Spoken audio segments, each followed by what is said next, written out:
Je suis avec Geneviève Siat-Gagnère, conseillère marché public à la CCI Alsace Métropole, et nous allons voir comment remporter un marché public. Alors, imaginons que je sois patron d'une petite entreprise de maçonnerie de 5 salariés. Geneviève, je me dis que finalement, je suis peut-être trop petit pour remporter un appel d'offres et de toute façon, je n'ai pas les ressources humaines pour y répondre. Qu'est-ce que vous, en tant que spécialiste des marchés publics, cela vous suggère ? Alors bien évidemment, je vais répondre à votre question, mais si vous le permettez, une petite remarque liminaire. Quand on parle de marché public, qu'est-ce qu'on entend par là ? Je voudrais rappeler quelques chiffres. Les marchés publics, c'est déjà plus de 130 000 acheteurs publics, que ce soit acheteurs de l'État, des collectivités locales, des théâtres, des écoles, etc. Ces acheteurs, ces quelques 130 000 acheteurs publics, sont à l'origine de marchés qui représentent plus d'1,5 million de lots. Et tout ça pour un montant annuel d'environ 400 milliards d'euros en France. Voilà. Je pense qu'il était important de rappeler ces chiffres pour voir qu'effectivement, la commande publique peut être véritablement, pour toute entreprise, un levier de croissance et une façon de diversifier sa clientèle. Alors, pour en revenir à votre première question, et je dirais déjà la première objection. Alors, c'est vrai que par le passé, c'est essentiellement les grandes entreprises qui remportaient les marchés publics. Ça n'est plus vrai aujourd'hui, puisque déjà, actuellement, les marchés publics sont remportés à 60% par des PME, TPE, voire même des artisans. Cela en nombre de marchés, et si on regarde la valeur des marchés, c'est 30% des marchés. Cette tendance va s'accentuer dans le futur parce qu'elle correspond véritablement à une volonté des pouvoirs publics. Et cette volonté, elle s'est traduite dans le nouveau Code des marchés publics qui a été publié l'an dernier, donc en 2019. Voilà pour la première objection. La seconde objection par rapport au fait que je suis une trop petite entreprise, je n'ai pas suffisamment les ressources. Voilà, de ressources humaines, parce qu'évidemment, les marchés publics, enfin répondre à un marché public, c'est très chronophage. Alors c'est vrai que c'est une vieille idée qui demeure, même si aujourd'hui, les marchés publics sont complètement dématérialisés. Et donc, effectivement, que ce soit depuis la détection du marché, la réponse et jusqu'à la facturation, tout aujourd'hui est dématérialisé et donc prend quand même nettement moins de temps que par le passé. On est loin des gros dossiers de réponse tout à fait. Au marché qui comportaient des centaines de pages. Alors, je réponds. Ok, vous m'avez convaincu. Quels sont les pièges à éviter quand on répond à un appel d'offres ? Alors, je dirais le principal piège, c'est de se lancer, de partir la fleur au fusil sans préparation. Un marché public, c'est exactement comme un jeu de société. Si vous ne connaissez pas, je dirais plus, si vous ne comprenez pas les règles qui sont derrière le jeu, vous avez peu de chances de remporter. Donc, une bonne préparation, ça, c'est vraiment indispensable. Ensuite, il ne faut pas non plus vouloir répondre à tous les marchés.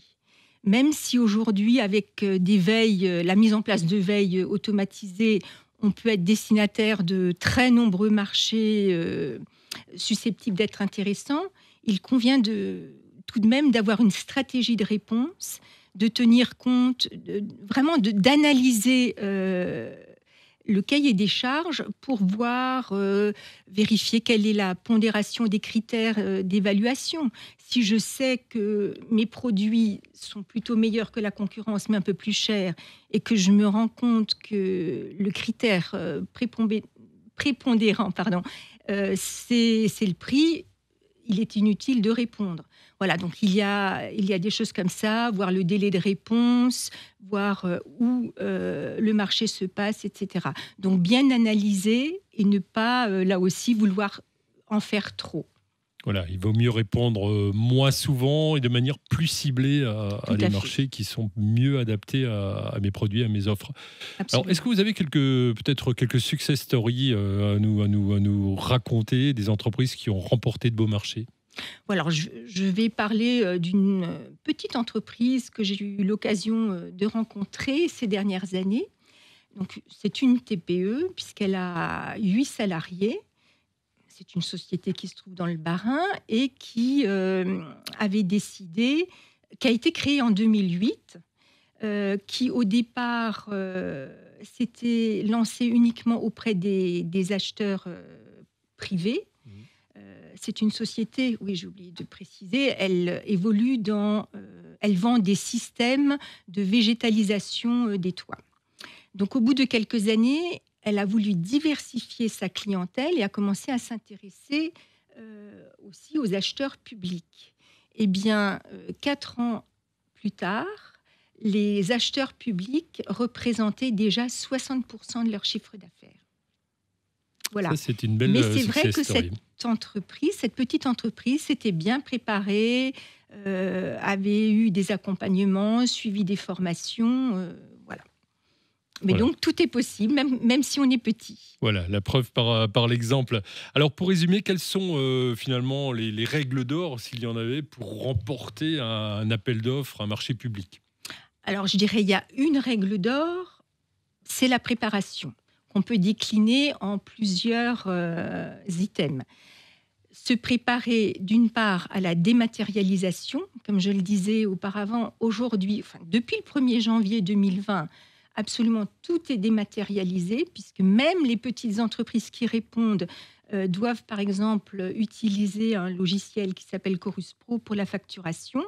Donc, il faut être préparé, je dirais aussi d'un point de vue informatique, à cette dématérialisation, ce qui n'est pas toujours le cas des TPE. Se familiariser avec ces procédures. Voilà, tout à fait. Donc ça, c'est une première chose. Deuxième élément très important, c'est l'anticipation. C'est-à-dire que pour gagner du temps, il est important d'anticiper tout ce qu'il est possible d'anticiper. Aujourd'hui, par exemple, tous les marchés publics vont demander un certain nombre de documents administratifs qu'il est possible d'enregistrer dans ce qu'on appelle des coffres-forts sur des plateformes, je dirais pas une fois pour toutes, mais une fois par an. Voilà, ça doit être mis à jour. Bien travailler son mémoire technique, c'est-à-dire avoir un mémoire technique de référence, même si ensuite il est important de l'adapter à la demande et aux exigences du marché spécifique auquel on répond. Mais pour gagner du temps, il est possible d'avoir quand même un mémoire technique de référence, sachant que c'est vraiment le mémoire technique qui est fondamental pour remporter un appel d'offres. D'accord, donc préparer des documents de base. Voilà, tout à fait. Il est aussi important d'essayer de chercher à se démarquer par rapport à ses concurrents, ce qui veut dire avoir une idée claire de ce que font ses concurrents. Donc, quelque part, avoir déjà fait de la veille sur la concurrence, parce que beaucoup d'acheteurs publics, finalement, se plaignent du fait que la plupart des réponses sont tellement standardisées qu'il est difficile, finalement, de choisir une entreprise plutôt qu'une autre. Donc, si on a des points forts, vraiment les mettre en avant pour être un peu différent de la concurrence. Et le quatrième et dernier élément de préparation, je dirais, c'est se faire connaître. Alors là aussi, beaucoup d'entreprises pensent encore qu'il suffit, pour remporter un marché public, d'attendre, de voir que telle ou telle collectivité lance un appel, voilà, et répond. Eh bien non, c'est plus le cas déjà depuis quelques années, mais encore moins depuis ce nouveau code des marchés publics. Nouveau code que d'aucuns ont qualifié de révolutionnaire, puisqu'il est à l'origine de la mise en place de ce qu'on appelle en français le sourcing, c'est-à-dire que tout acheteur public est censé dorénavant faire du sourcing, rencontrer des entreprises. Alors c'est aussi une révolution pour l'acheteur public, qui souvent était un juriste, qui vivait un petit peu dans sa tour d'ivoire et qui maintenant doit rencontrer des entreprises. Donc, une entreprise qui veut décrocher un marché public, il faut véritablement qu'elle se dise je vais démarcher les acheteurs publics comme elle démarcherait des acheteurs privés et qu'elle profite de chaque occasion pour les rencontrer. Je pense tout récemment a eu lieu début septembre un premier salon de la commande publique qui a été monté par l'Association des maires du Haut-Rhin, qui a eu lieu le 4 septembre dernier à Mulhouse. Voilà, c'est une occasion de rencontrer des acheteurs publics. De plus en plus, les départements, les grosses collectivités organisent des portes ouvertes. Voilà, toute occasion est bonne pour se faire connaître et surtout ne pas hésiter à envoyer de la documentation si on a un nouveau produit. Voilà, chercher à se faire connaître parce que c'est d'autant plus important aujourd'hui que le seuil des marchés en dessous duquel les acheteurs ne sont plus obligés de passer des appels d'offres très formalisés, ce seuil, il est passé au 1er janvier de cette année à 40 000 euros. Donc c'est un seuil qui est revu tous les 2 ans. Et on pense que d'ici 2 ans, il risque même de monter jusqu'à 100 000 euros. Ce qui veut dire qu'aujourd'hui, en dessous de 40 000 euros, peut-être demain en dessous de 100 000 euros, un acheteur public ne sera plus obligé d'émettre un appel d'offres, mais pourra faire ses achats de gré à gré.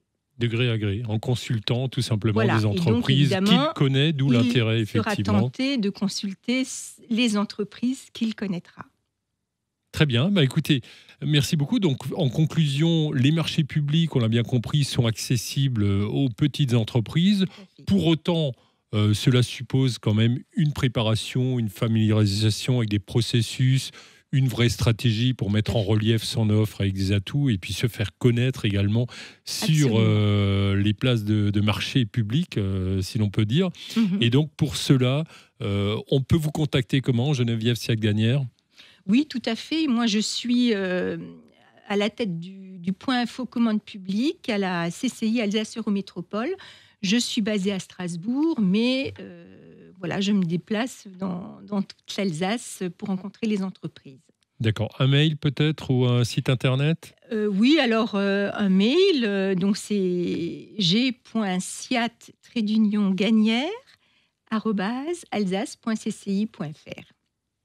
Très bien. Merci beaucoup. Merci.